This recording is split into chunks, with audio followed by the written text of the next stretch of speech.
মাৰ্গ্ৰেটাৰ লিডুত নিৰ্বাচনী প্ৰচাৰ সভাত অংশগ্ৰহণ নগাঁৱৰ প্ৰদ্যুৎ বৰদলৈ। বিজেপিৰ দল আৰু চৰকাৰক কঠোৰ সমালোচনা কংগ্ৰেছ নেতা প্ৰদ্যুৎ বৰদলৈ। গদি মিডিয়া বুলি সংবাদ মাধ্যমক তুচ্ছ তাচ্ছিল্য। প্ৰথম পৰ্যায়ৰ পঞ্চায়তৰ ভোটগ্ৰহণলৈ মাজত মাত্ৰ কেইটামান দিন। শাসক বিৰোধী উভয় পক্ষই ভোটাৰ ৰাইজক আকৰ্ষিত কৰিবলৈ তীব্ৰতৰ কৰি তুলিছে নিৰ্বাচনী প্ৰচাৰ অভিযান। মাৰ্গ্ৰেটা বিধানসভা সমষ্টিৰ বিভিন্ন পঞ্চায়ত এলেকাসমূহতো প্ৰচাৰ অভিযানত ব্যস্ত হৈ পৰিছে ৰাজনৈতিক নেতা পালি নেতা। আজি নিৰ্বাচনী প্ৰচাৰৰ বাবে মাৰ্গ্ৰেটাৰ লিডুত আহি উপস্থিত হয়হি কংগ্ৰেছ দলৰ নেতা তথা নগাঁও লোকসভা সমষ্টিৰ সাংসদ প্ৰদ্যুৎ বৰদলৈ। অসম প্ৰদেশ কংগ্ৰেছৰ জ্যেষ্ঠ নেতা তথা নগাঁৱৰ সাংসদ প্ৰদ্যুৎ বৰদলৈয়ে নিৰ্বাচনী প্ৰচাৰ সভাত অংশগ্ৰহণ কৰি সৰব হৈ পৰে। সাংসদগৰাকীয়ে আনকি সংবাদ মাধ্যমক গদি মিডিয়া বুলিও তুচ্ছ তাচ্ছিল্য কৰে। এগৰাকী সাংসদৰ এই কাৰ্যক লৈ অঞ্চলটোত তীব্ৰ প্ৰতিক্ৰিয়াৰ সৃষ্টি হৈছে।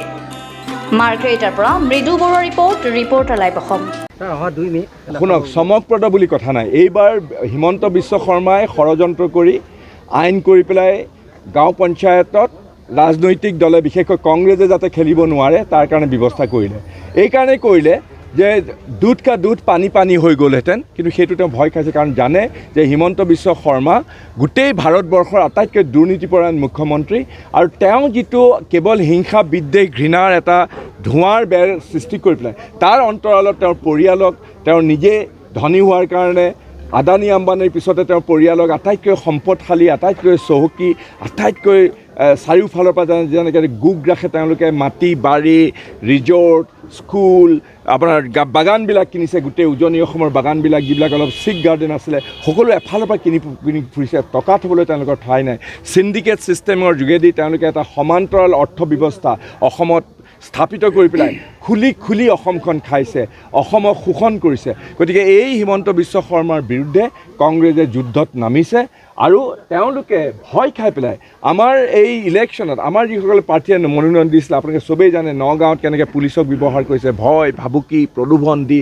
আমাৰ এই ৰূপা সিং জিলা পৰিষদৰ আমাৰ কেণ্ডিডেট, এইমাত্ৰ তেওঁ নিজে ক'লে তেওঁৰ ঘৰত কেনেকৈ বিজেপিয়ে গৈ পেলাই টকাৰ বেগ লৈ পেলাই কৈছে যে তুমি নামি দিয়া, ভয় ভাবুকি খুৱাইছে। কিন্তু আমাৰ প্ৰত্যেকজনেই একোজন লৰাকু, আৰু আমাৰ মাজত এইটো সোমাই গৈছে দাৰমত। আমি তেওঁ হিমন্ত বিশ্ব শৰ্মাৰ পুলিচ প্ৰশাসন, তেওঁলোকৰ বিজেপিৰ এই গুণ্ডা বাহিনীক আমি ভয় নকৰোঁ, আমি ফাইট কৰিম, আৰু মানুহ আমাৰ সপক্ষে যে আছে এই নিৰ্বাচনে সেইটো প্ৰতিষ্ঠিত কৰিব।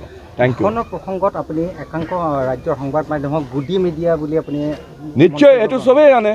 নিউজ লাইভে দেখোন গদি মিডিয়া, নিউজ লাইভ আছে, এইবিলাক কি গোস্বামীটো অৰ্ণৱ গোস্বামীৰ আছে, এই আজ তাক চবেই জানে সেইটো কথা। গদি মিডিয়া নহয় কি, কেৱল চৰকাৰ প্ৰশংসা আৰু অপজিশ্যনৰ মানুহক তেওঁলোকে দুৰ্নাম কৰিবৰ কাৰণে বিভিন্ন ধৰণৰ অপপ্ৰচাৰ কৰে। তেওঁলোক গদি মিডিয়া নহয় কি, মই একাংশ বুলি কৈছোঁ, চব নহয়।